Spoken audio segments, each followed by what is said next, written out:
Alright, again we're continuing our squatch hunt for the fall 2011 after the record drought we've had here in southwestern Oklahoma.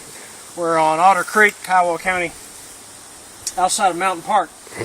We're further finding more and more evidence as we go down one of the major arteries of water in the county that has almost gone completely dry, minus a few small patches of water, fetid, disgusting water. And we figure this is the best time to isolate a squatch, especially now that we've realized we are definitely on the trail or within the territory of a juvenile squatch. The way we know that we're in the presence of a juvenile squatch or a very small squatch is we find a bed. As you can see here, the squatch makes a bit of a nest. And you might think he's not even that well hidden, but squatches themselves are disgusting. They generally are covered with so many molds and mosses and muskiness and just basically everything you can imagine sticking to a malted dreadlock of fur.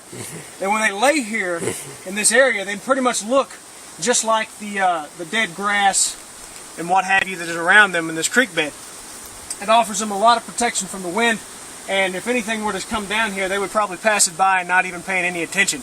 Also, you can see that it's got plenty of view in either direction. If you want to look down here and even down there, where if it needed to make a quick escape, it could easily go across and up there on one of those well-used game trails across the creek. Now, one thing that you might notice about this is the small size of this nesting, or wallow as we like to call it. And this wallow is pretty much indicative of every squatch size because, as you know, the squatch sleeps in the fetal position. They do not sprawl out. They look like a baby on its side.